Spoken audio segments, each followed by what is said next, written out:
इस food chain के लिए हम नंबर का पिरामिड बना दें। नंबर के पिरामिड की बात करते हैं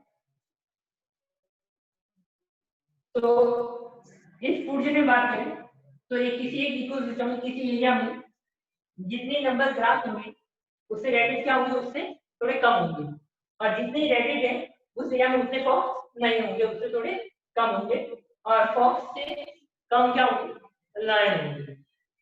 ऐसा नहीं है कि एक एरिया में 50 फॉक्स है तो 50 वहां पर क्या होंगे, लायन, तो फिर वो इकोसिस्टम क्या हो जाता है, अनस्टेबल।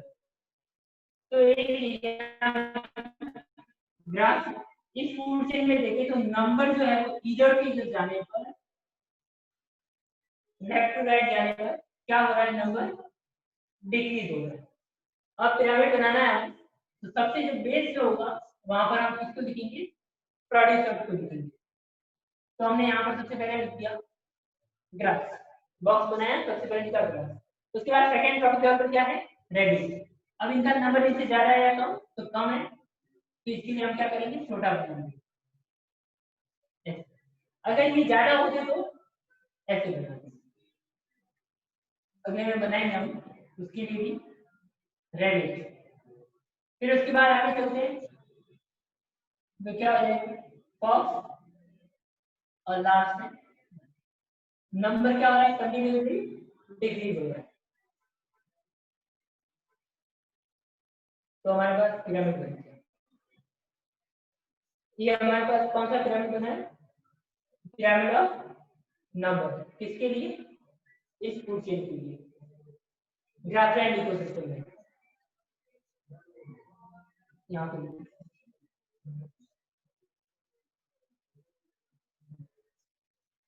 नेक्स्ट हम बनाते हैं पिरामिड ऑफ बायोमास। बायोमास का पिरामिड बनाते हैं। मैंने कल भी आपको बताया था बायोमास क्या होता है। अब बायोमास का पिरामिड बनाते हैं। ग्रास ग्रास का बायोमास क्या होगा, एक इकोसिस्टम में ज्यादा होगा किसकी तुलना में, रेडिट की तुलना में, और उसका रेडिट का ज्यादा होगा किसकी तुलना में, फॉक्स की, और फॉक्स की कंपैरिजन में लायन का बायोमास कम होगा, क्योंकि वहां पर इनका नंबर क्या है, उधर से जाना तो बहुत ही कम है। इस कारण से इनका बायोमास क्या है, डिक्रीज हो रहा है। यहाँ पर सबसे ज्यादा बायोमास ग्रास का होगा, फिर रेडिट, फिर होगा, फिर लैंड। बायोमास आपको बताया है डायरेक्ट ऑफ एन ऑर्गेनिज्म। तो इसमें बायोमास के लिए पिरामिड बनाए तो सेम ऐसा ही बनेगा, क्योंकि यहाँ पर क्या हो रहा है, बायोमास इधर से जाने पर डिक्रीज हो रहा है। इस टाइप से हमने ये क्या बनाया, बायोमास के लिए पिरामिड बनाया, इसके लिए इस फूड चेन के लिए ग्रासलैंड इकोसिस्टम में ग्रीन फूड चेन। लास्ट हम बनाते हैं एनर्जी का फूड चेन।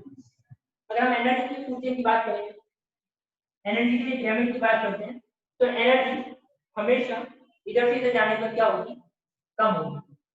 तो उसका पिरामिड हमेशा कैसा आएगा, सीधा पिरामिड बनेगा। तो ये जो फूड चेन है इसमें तीनों जो पिरामिड बने वो कैसे हैं, सीधे पिरामिड यहाँ पर बन रहे हैं। एनर्जी का कॉन्सेप्ट बाद में देखते हैं कि क्या क्यों ऐसे जाने पर कम होता है, लेकिन इतना ध्यान रखना है कि एनर्जी हमेशा इधर से इधर जाने पर क्या होगी, कम होगी। तो इस टाइप से हमने इस फूड चेन में पिरामिड भी पढ़ ली और फूड चेन के बारे में भी पढ़ लिया। यानी कि इधर से जाने पर क्या कम हो रहा है, तो बायोमास भी कम हो रहा है, नंबर भी कम हो रहा है, एनर्जी भी कम हो रही है। अब एनर्जी कम हो रही है, जितनी क्या है, लाइन क्या है, फिजिकली तो क्या है यहाँ पर स्ट्रॉन्ग है, जबकि इकोलॉजिकली क्या होगा, ये वीक होगा। एनर्जी है स्टेबिलिटी क्या है, एक दूसरे के इनवर्स है। यहाँ पर स्ट्रॉन्ग तो सबसे कौन होगा, लाइन होगा, जिसकी एनर्जी क्या है, सबसे कम।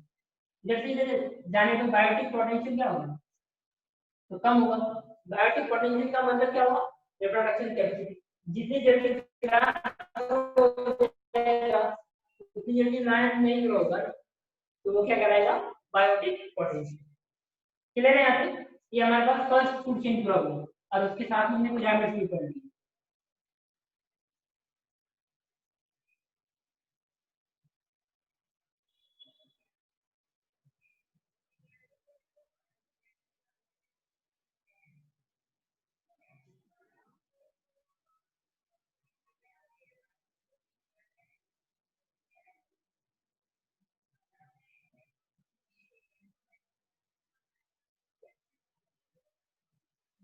नेक्स्ट हम बात करते हैं एक्वेटिक फूड चेन की। एक्वेटिक फूड चेन की बात करते हैं। एक्वेटिक फूड चेन में सबसे पहले हमने लिया प्रोड्यूसर फाइटोप्लैंक्टन, फिर उसके बाद फाइटोप्लैंक्टन पर डिपेंड होते हैं जूप्लैंक्टन, जूप्लैंक्टन के बाद आ जाएंगे स्मॉल फिश, और स्मॉल फिश पर डिपेंड लार्ज फिश। तो ये हमारे पास क्या हो गया एक्वेटिक नॉर्मल।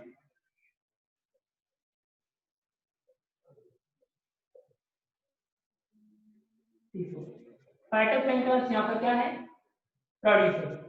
फाइटोप्लैंक्टन का मतलब क्या हो गया, तो जैसे साइनोबैक्टीरिया है, डायनोफ्लेगेलेट्स है, ये डायटम्स है, वो क्या करेंगे फाइटोप्लैंक्टन करेंगे। ब्लूग्रीन एल्गी ये जो है वो फाइटोप्लैंक्टन। उसी टाइप से जूप्लैंक्टन किस पे डिपेंडेंट है फाइटोप्लैंक्टन पे। जूप्लैंक्टन में कौन से आ जाएंगे जैसे कि पहले क्या पैरामीशियम, ये क्या आ जाएंगे सिप्रस, वो क्या हो जाएंगे जूप्लैंक्टन। यहाँ पर क्या हो गया प्राइमरी कंज्यूमर, सेकेंडरी कंज्यूमर और टर्शियरी कंज्यूमर। फिर उसके बाद उनके ऊपर डिपेंडेंट कौन रहते हैं सिप्रस, पैरामीशियम, इनके ऊपर स्मॉल फिश, और फिश के ऊपर कौन लार्ज फिश। तो ये हमारे पास कौन सी फूड चेन हो गई एक्वेटिक फूड चेन हो गई। अब हम बात करते हैं इसमें पिरामिड्स की। अगर इसमें पिरामिड्स की बात करें आप समझ गए होंगे नंबर की बात करते हैं। अगर आप नंबर की बात करेंगे तो किसी एक पॉन्ड में या लेक में फाइटोप्लैंक्टन का नंबर और लार्ज फिश का नंबर कंपेयर करें तो क्या होगा फाइटोप्लैंक्टन का नंबर क्या होगा ज्यादा होगा। तो यहाँ पर कैसा पिरामिड बनेगा अपराइट पिरामिड बनेगा। सबसे नीचे कौन बनेंगे phytoplankton, जूप्लैंक्टन, small fish and large fish. Number क्या हो रहा है प्रोड्यूसर से कंज्यूमर की ओर जाने पर डिक्रीज हो रहा है। तो ये हमने किसका पिरामिड बनाया नंबर का। उसके बाद सेकंड बात करते हैं पिरामिड ऑफ बायोमास। अब बायोमास की बात करते हैं तो एक लार्ज फिश का जो बायोमास होगा वो फाइटोप्लैंक्टन की तुलना में क्या होगा ज्यादा होगा, क्योंकि फाइटोप्लैंक्टन यानी कि 1000 फाइटोप्लैंक्टन है और कितना उसका वेट होगा लगभग तो 100 ग्राम 200 ग्राम। तो एक लार्ज फिश के कंपैरिजन में ये क्या हो गया बहुत कम हो गया।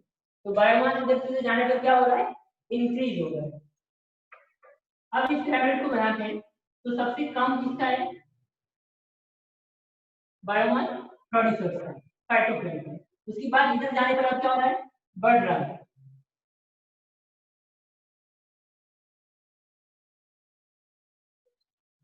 जूप्लैंक्टन, स्मॉल फिश और लार्ज फिश। तो ये हमारे पास क्या हो गया बायोमास का पिरामिड। तो किसमें बायोमास का पिरामिड इन्वर्टेड बनता है एक्वेटिक फिश में। इसके लिए क्वेश्चन हो गया कॉम्पिटिटिव एग्जाम में। ठीक है समझ गए। नेक्स्ट है एनर्जी। एनर्जी का थोड़ी देर पहले स्टेटमेंट बोला है हमेशा क्या होगा सीधा पिरामिड बनेगा, अपराइट पिरामिड बनेगा हमेशा। Phytoplankton, जूप्लैंक्टन, small fish, large fish. Energy क्या हो रही है इधर से जाने पर डिक्रीज होगी। तो ये हमारे पास सेकंड फूड चेन हो गया और इसके लिए ये हमने तीनों टाइप के पिरामिड्स का फॉर्मेशन।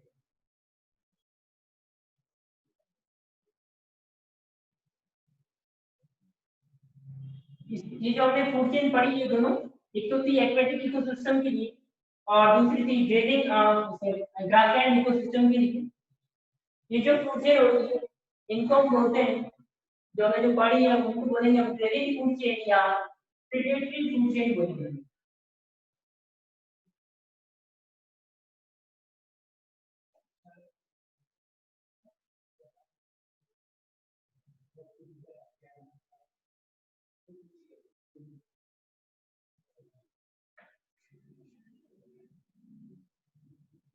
नेक्स्ट हम बात करते हैं सेकंड फूड चेन की पैरासिटिक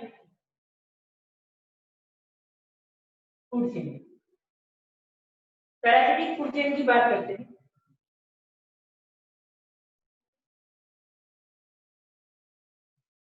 ट्री, बर्ड, और थर्ड है पैरासाइट।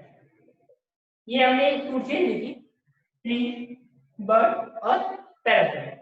ट्री इकोसिस्टम के लिए हमने एक फूड चेन लिखी है, यानी कि एक ट्री है, उस ट्री पर कौन है, बर्ड्स है वहां पर, और बर्ड्स पर बहुत सारे क्या है, पैरासाइट। ये यहाँ पर क्या हो गया, T1, T2, T3। सेम यहाँ पर producer, primary consumer, secondary consumer. ये आपको मालूम चल रहा होगा कि हमेशा प्रोड्यूसर्स कौन होंगे, ट्रांसमीटर।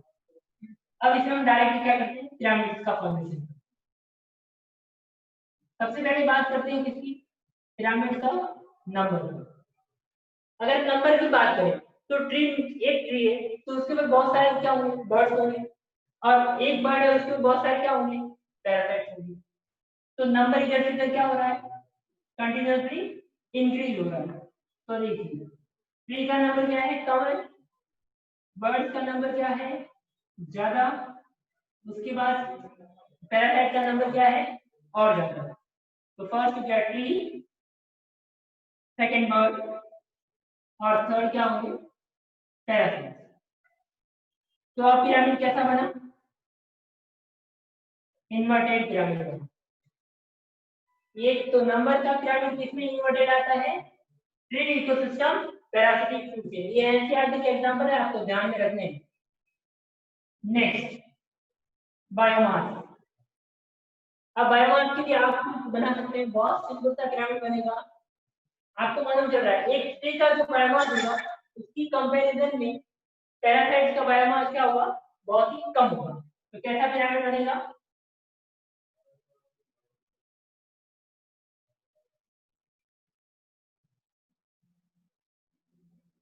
कैसा पिरामिड बनेगा, अपराइट पिरामिड बनेगा, क्योंकि ट्री का बायोमास क्या है, ज्यादा, इसकी तुलना में, बर्ड की तुलना में, और वो पैरासाइट की तुलना में। तो कैसा पिरामिड बना, upright pyramid. And last, energy.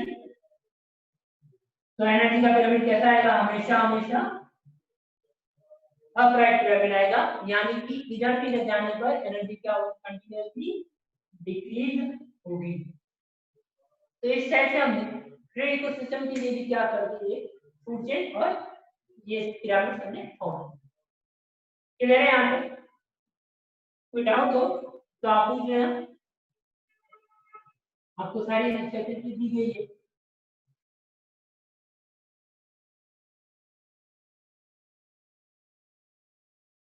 Question कैसा भी आ सकता है और किसी भी टॉपिक से आ सकता है।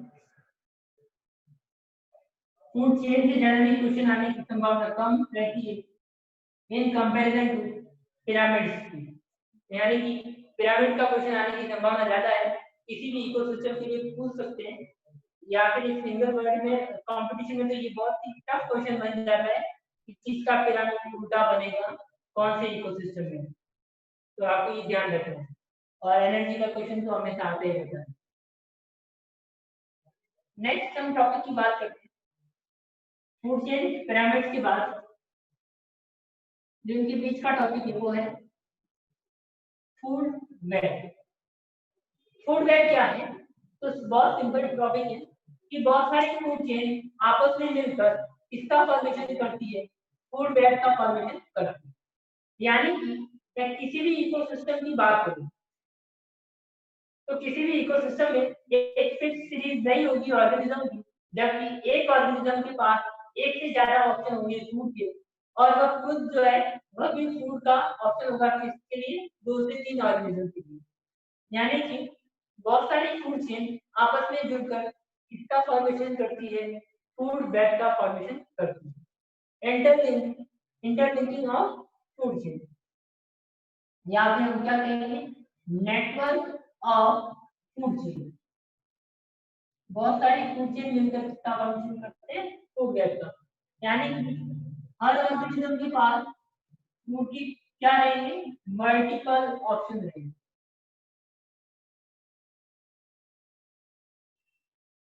जरूरी नहीं है कि रैबिट को हमेशा फॉक्स ही खाएगा, बॉल वहां पर भी जो है वो भी खा सकता है। उसी टाइप से कोई इंसेक्ट है तो उसके लिए फ्रॉग है, फ्रॉग के लिए फर्दर स्नेक है, पिकॉक है। ये ऐसी जो है वो कई सारे क्या हुए ऊपर फूड चेन आपस में जुड़कर किसका फॉर्मेशन करती है, फूड वेब का फॉर्मेशन करती है। फूड चेन इमेजिनरी था, जबकि फूड वेब क्या होगा, एक रियल है, क्योंकि किसी भी इकोसिस्टम में हर ऑर्गेनिज्म के पास बहुत सारे ऑप्शन होंगे। तो फूड वेब क्या है, रियल है। और अगर हम किसी इकोसिस्टम की स्टेबिलिटी की बात करते हैं तो जितना ज्यादा कॉम्प्लेक्स फूड चेन होगा, सॉरी फूड वेब होगा, उतना ही वो इकोसिस्टम क्या होगा, स्टेबल होगा। वो आसानी से किसी भी नेचुरल कैलेमिटी से डिस्ट्रॉय नहीं होगा। जितनी ज्यादा वहां पर क्या होगी, फूड वेब बड़ी होगी, यानी बड़ी होगी तो इसका मतलब क्या, वहां पर ऑर्गेनिज्म ज्यादा है, और ऑर्गेनिज्म ज्यादा है तो एक ऑर्गेनिज्म के पास बहुत सारे ऑप्शन है कि कोई ऑर्गेनिज्म बीच में से हट भी जाता है, एक्सटेंड भी हो जाता है, तब भी उसके पास फूड सोर्स बना रहेगा। तब जब फूड वेब क्या होगी, एक बड़ी फूड वेब होगी। तो complex food web make the ecosystem more stable. तो ये हमारा टॉपिक खत्म हुआ सेकंड फूड वेब का।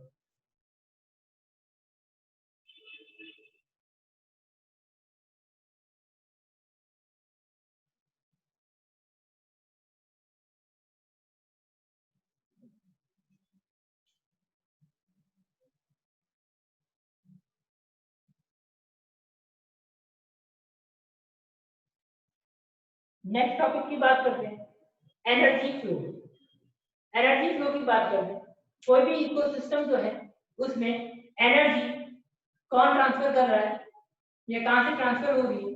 तो सबसे पहला जो एनर्जी जो देने वाला है वो है सन।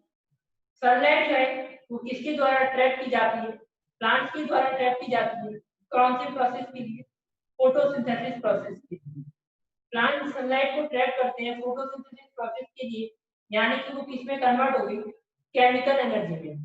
उसके बाद वो प्लांट से भी वो आगे उसको कौन कंज्यूम करेगा, प्राइमरी कंज्यूमर। प्राइमरी कंज्यूमर से वो जो है वो एनर्जी किसके पास जाएगी, सेकेंडरी कंज्यूमर। सेकेंडरी से फिर किसके पास जाएगी, टर्शियरी कंज्यूमर। तो हम बहुत सिंपल सी बात करें तो एनर्जी की शुरुआत कहां से, स्टार्ट कहां से हुआ, तो सन से। यानी कि जो सनलाइट जो है वो किसके द्वारा ट्रैप की जाएगी, प्लांट के द्वारा। मैंने पहले ही बताया है कि सनलाइट का 50% जो है वो क्या है, पीए, फोटोसिंथेटिकली एक्टिव रेडिएशन। यानी कि जितनी सनलाइट आती है उसका 50% रेडिएशन किसके लिए एक्टिव होगी, फोटोसिंथेसिस के लिए। वो क्या कहलाएगा, फोटोसिंथेटिक एक्टिव रेडिएशन। इसमें से जो है वो प्लांट कितना यूज कर रहा है, 2 से 10%। तो 2 से 10% वो लाइट है, रेज है, जो प्लांट के द्वारा फोटोसिंथेसिस प्रोसेस के लिए यूज की जाती है। अब सन से फिर एनर्जी किसके पास जाएगी, प्लांट्स के पास, और प्लांट से फिर किसके पास जाएगी, कंज्यूमर्स के पास। यानी कि अगर एनर्जी की डायरेक्शन देखें तो सन से प्रोड्यूसर और प्रोड्यूसर से कंज्यूमर। हमेशा डायरेक्शन इसकी क्या रहेगी, फिक्स रहती है, और इसी डायरेक्शन में एनर्जी फ्लो होता है, यानी कि सन से प्रोड्यूसर से कंज्यूमर। तो एनर्जी का फ्लो क्या कहलाएगा, यूनिडायरेक्शनल फ्लो कहलाएगा। कैसा फ्लो एनर्जी का, यूनिडायरेक्शनल फ्लो ऑफ एनर्जी। अब बात करते हैं, हमने फूड चेन में पिरामिड जब भी बनाए तो हमने बनाए सीधे पिरामिड बनाए।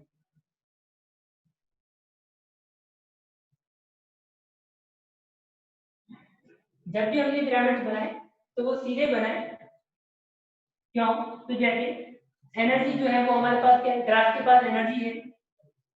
अब ग्रास से जो एनर्जी जो रैबिट में जो ट्रांसफर होगी वो कितने परसेंट एनर्जी ट्रांसफर होगी, ओनली 10% एनर्जी जो है वो रैबिट के पास जाएगी। उसके बाद रैबिट से जो एनर्जी जो है फॉक्स में वो कितने परसेंट ट्रांसफर होगी, इसकी 10% एनर्जी ही आगे ट्रांसफर होगी फॉक्स के बाद। और फॉक्स से लायन के पास में जो एनर्जी जाएगी वो भी कितनी होगी, 10%। फॉक्स से लायन के पास कितनी जाएगी, 10%। यानी कि इसके बाद जो एनर्जी होगी उसका 10% ही लायन के पास एनर्जी जाएगी। तो एनर्जी एक ट्रॉपिक लेवल से दूसरे ट्रॉपिक लेवल कितने परसेंट ट्रांसफर होती है? 10% एनर्जी लॉस ट्रांसफर होती है, 10% ट्रांसफर होती है। और इसको कहा गया है, ये जो रूल जो है 10% का,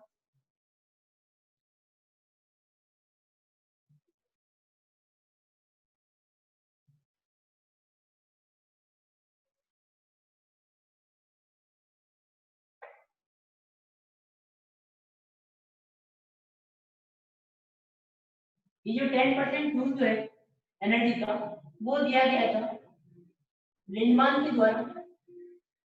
लिंडमैन एक साइंटिस्ट है जिन्होंने बताया था कि एक ट्रॉपिक लेवल से दूसरे ट्रॉपिक लेवल केवल 10% एनर्जी ही ट्रांसफर होगी और रिमेनिंग जो 90% एनर्जी है वो उसकी मेटाबॉलिक एक्टिविटीज में खर्च होगी। यानी कि कोई भी ऑर्गेनिज्म जो है उसमें एनाबॉलिज्म और कैटाबॉलिज्म दोनों होंगे, तो उसके लिए किसकी जरूरत पड़ेगी? एनर्जी की जरूरत पड़ेगी। यानी कि जो एनर्जी जो प्लांट जो ट्रैप कर रहे हैं उसकी 90% एनर्जी तो उनके मेटाबॉलिक एक्टिविटीज में खर्च होगी और जो नेक्स्ट जो खाने वाला जो ऑर्गेनिज्म होगा उसके पास में कितना परसेंट ट्रांसफर होगी? ओनली 10%। तो ये लॉ किसने बनाया था? लिंडमान ने बनाया था। इसी कारण से हमने जितने भी पिरामिड बनाए हैं वो हमेशा कैसे बनाए? अपराइट बनाए। कोई भी फूड चेन हो, चाहे एक्वेटिक फूड चेन हो, pre ecosystem parasitic food chain हो, सब में एनर्जी कितना परसेंट ट्रांसफर होगा? 10%। 90% मेटाबॉलिक एक्टिविटी में खर्च होगी।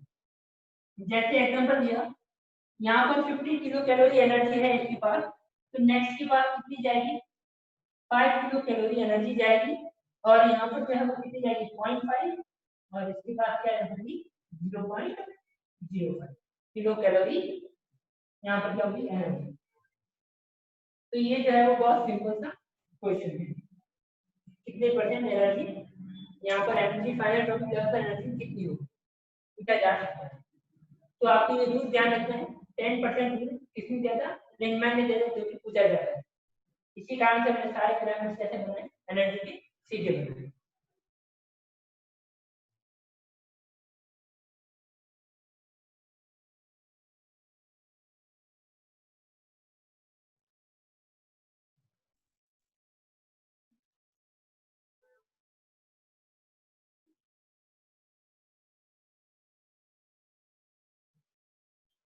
एक बहुत सिंपल सा डायग्राम पूछा जाता है एनर्जी फ्लो में, आपको डिटेल में एक्सप्लेन करना है तो आपको ये डायग्राम बनाना होता है।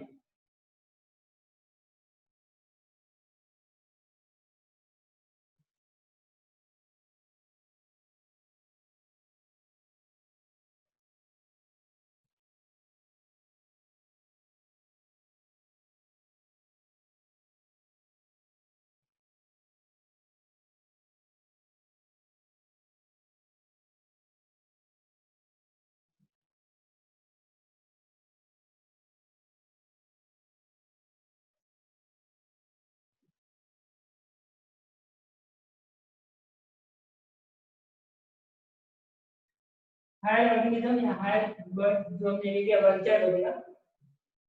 अब एनर्जी जो है वो सन से कौन लेगा? प्लांट लेगा। सारी एनर्जी नहीं लेगा, कुछ जो है वो एनर्जी हीट की फॉर्म में क्या होगा? लॉस होगी। उसी तरह से यहाँ से प्लांट से जो फर्स्ट जो कंज्यूमर है, प्राइमरी कंज्यूमर, उसके पास जाएगी कुछ एनर्जी, बाकी हीट की फॉर्म में लॉस होगी। उसी टाइप से इसके पास में कुछ एनर्जी जाएगी, बाकी हीट की फॉर्म में। और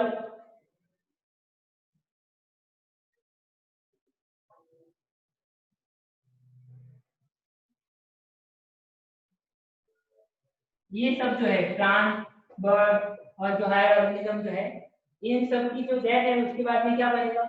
डेड एंड क्या डिकेइंग मैटर बनेगा। उसको कौन डिकम्पोज करेगा? तो डिकम्पोजर यहाँ पर उसको क्या करेंगे? डिकम्पोज करेंगे। अब इसमें भी क्या होगा? कुछ एनर्जी हीट की फॉर्म में लॉस होगी।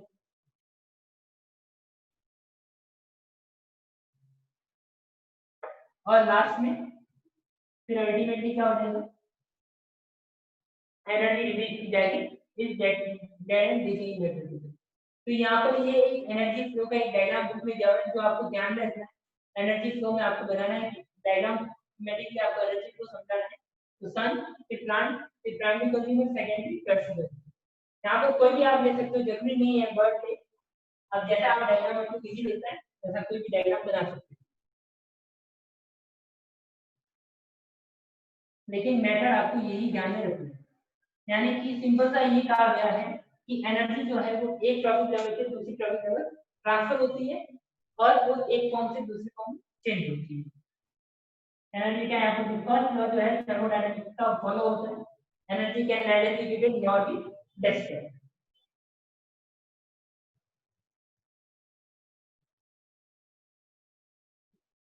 तो यहाँ पर हमने आज जो हमने टॉपिक्स पढ़े, सबसे पहला हमने पढ़ा डीकंपोजिशन साइकिल, उसके बाद हमने पढ़ा फूड चेन और पिरामिड, और उसके बाद फूड वेब, और लास्ट में हमने पढ़ा energy field.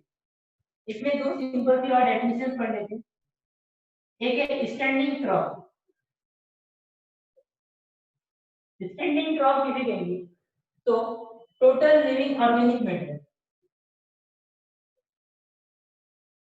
Total living organic matter किसी एक एरिया में पर्टिकुलर टाइम के लिए जो प्रेजेंट होता है उसको हम क्या कहेंगे? स्टैंडिंग क्रॉप कहेंगे।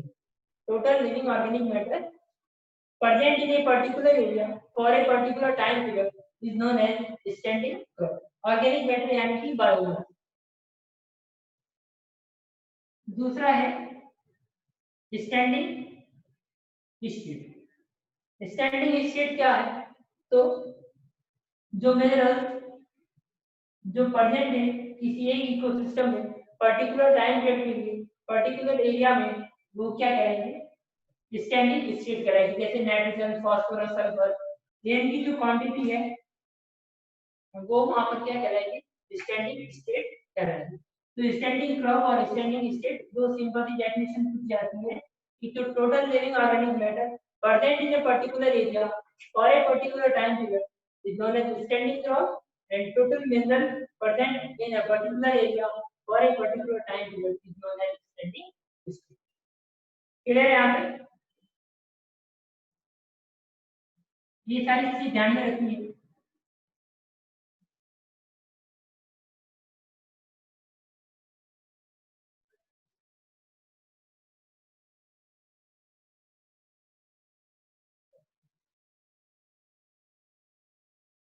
आपको यहाँ तक कोई डाउट हो तो पूछ लेना, नेक्स्ट क्लास तक आप पूछ सकते हैं। नेक्स्ट हम बात करते हैं टॉपिक की, वो है सक्सेशन। सक्सेशन एक इम्पोर्टेंट क्वेश्चन है। यहाँ से एक इम्पोर्टेंट क्वेश्चन आ सकता है, वो भी 3 मार्क्स के लिए। सक्सेशन की बात करते हैं। सक्सेशन का मतलब होता है डेवलपमेंट, और सिंपल टर्म में क्या कहते हैं? डेवलपमेंट। यानी कि कोई भी एक पर्टिकुलर एरिया है तो वहां पर किसी फॉरेस्ट का डेवलपमेंट हो जाना क्या कहलाता है? सक्सेशन कहलाता है। यानी कि कोई भी एक लैंड है, बैरन लैंड है, जहाँ पर कोई प्लांट वगैरह ग्रो नहीं है अभी, या फिर कोई ऐसा एरिया जहाँ पर पहले वेजिटेशन था, पहले प्लांट जो है वहाँ पर प्रेजेंट थे, लेकिन किसी नेचुरल कैलेमिटी के कारण वो डिस्ट्रॉय हो गए, और उस एरिया में फिर से वहाँ पर नए प्लांट जो है वहाँ पर ग्रो होते हैं। तो ग्रो होकर वो एक अल्टीमेटली एक टाइम पीरियड के बाद, एक लंबे टाइम पीरियड के बाद वहाँ पर क्या का फॉर्मेशन हो जाता है? फॉरेस्ट का फॉर्मेशन हो जाता है। उसको हम क्या बोलते हैं? सक्सेशन बोलते हैं। सक्सेशन की डिफाइन कैसे करेंगे? तो conversion of balance land into a forest area is known as succession. ये जो है यानी कि एक बैलेंस लैंड को फॉरेस्ट में कन्वर्ट करना। ये जो गैप जो है बैलेंस लैंड और फॉरेस्ट का, ये जो है वो एक बहुत, इसके लिए बहुत लॉन्ग टाइम होता है, यानी कि थाउजेंड्स ऑफ ईयर जो है वो यहाँ पर यूज में आते हैं, तब जाकर एक लैंड जो है वो कन्वर्ट हो पाता है कितने फॉरेन में। और ये प्रोसेस क्या कहलाता है? सक्सेशन कहलाता है। यानी कि conversion of barren land into a forest area is known as succession. अब barren लैंड से फॉरेस्ट एरिया का कन्वर्जन ये अपने आप होने वाला प्रोसेस, हम नहीं करवा रहे हैं किसी को।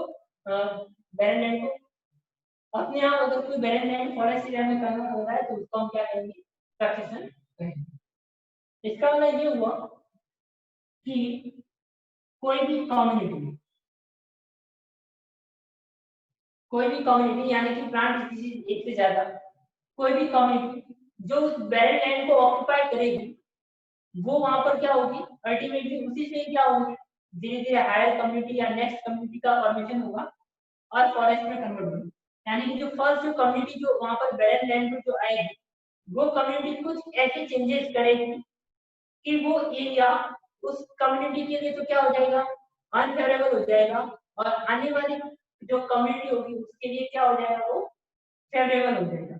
यानी कि एक कम्युनिटी जो है वो अपनी एक्टिविटीज क्या करेगा, उसके लिए जो अनफेवरेबल कंडीशंस को वहां पर डेवलप करेगा, और जो आने वाली जो नेक्स्ट कम्युनिटी है उसके लिए क्या हो जाएगी, वो फेवरेबल कंडीशन हो जाएगी। सक्सेशन कैसे होगा, तो एक कम्युनिटी क्या करेगी, नेक्स्ट कम्युनिटी के लिए फेवरेबल एनवायरनमेंट को क्रिएट करेगी। क्लियर है इस बार। नेक्स्ट हम बात करते हैं इसी में, जो फर्स्ट जो कम्युनिटी है जो किसी बैरन लैंड को ऑक्यूपाई करेगी, बैरन लैंड यानी कि जहां पर कोई प्लांट्स वेजिटेशन नहीं है, ऑक्यूपाई करती है फर्स्ट कम्युनिटी, उसको हम क्या बोलते हैं, पायनियर कम्युनिटी। जो फर्स्ट कम्युनिटी जो बैरन लैंड को ऑक्यूपाई करेगी उसको हम क्या बोलते हैं, पायनियर कम्युनिटी। और पायनियर कम्युनिटी जो होगी वो कैसी होगी, अनस्टेबल कम्युनिटी होगी। नेक्स्ट बात करते हैं क्लाइमेक्स कम्युनिटी। ये सारे community examination point of view से क्वेश्चन है। क्लाइमेट कम्युनिटी, क्लाइमेट कम्युनिटी क्या है, तो जो सबसे लास्ट में जो कम्युनिटी डेवलप होगी वो क्या कहलाएगी, क्लाइमेक्स कम्युनिटी। यानी कि सक्सेशन की जो सबसे लास्ट कम्युनिटी जो होगी वो क्या कहलाएगी, क्लाइमेक्स कम्युनिटी।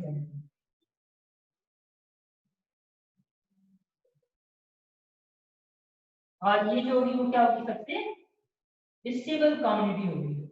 यानी कि जब फॉरेस्ट का फॉर्मेशन अगर हो जाता है बैरन लैंड से, तो वो जो सबसे लास्ट में जो फॉरेस्ट वाली जो कम्युनिटी होगी वो क्या कहलाएगी, climax community.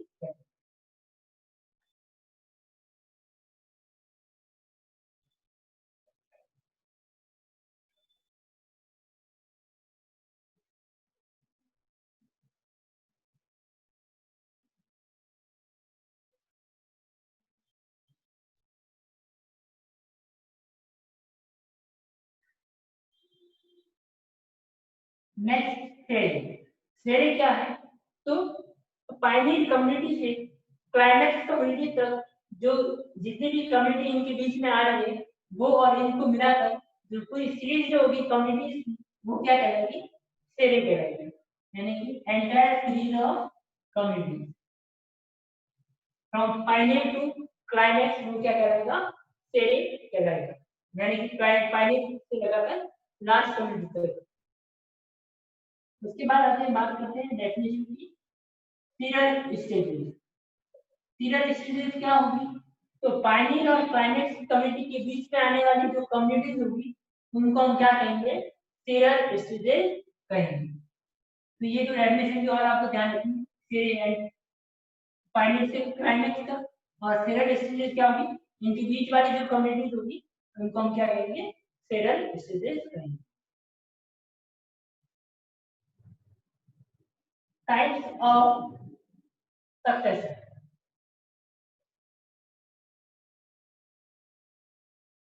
Types of succession की बात करें,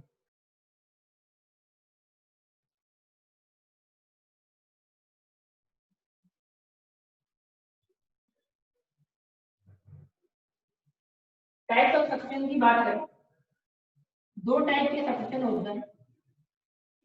एक तो होता है प्राइमरी सक्सेशन।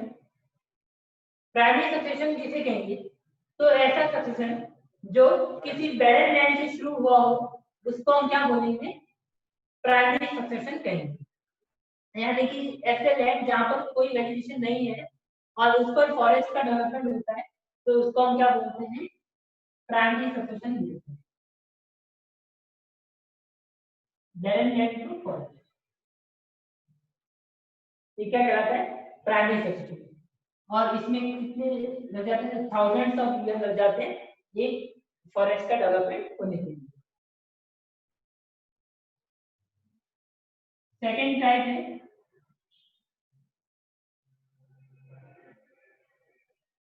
Secondary succession.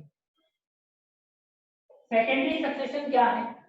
तो ऐसे लैंड जहां पर पहले प्लांट कम्युनिटी थी, वो प्लांट कम्युनिटी फॉरेस्ट फायर के थ्रू या डिफॉरेस्टेशन के कारण जो है वहां पर प्लांट कम्युनिटी क्या हो जाती है, डिस्ट्रॉय हो जाती है या वॉल्केनो के कारण, और उस लैंड पर फिर से फॉरेस्ट का डेवलपमेंट होता है, तो हम उसको क्या कहेंगे?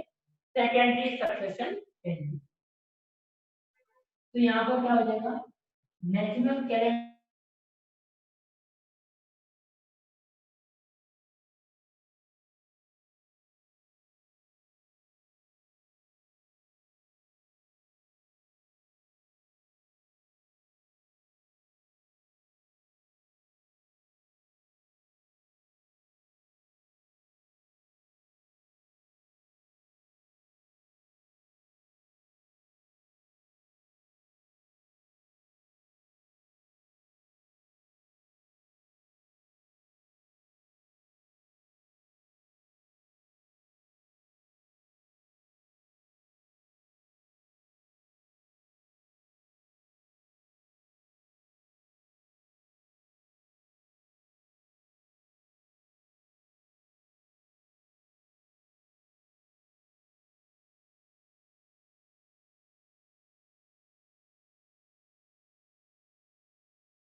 हो सकता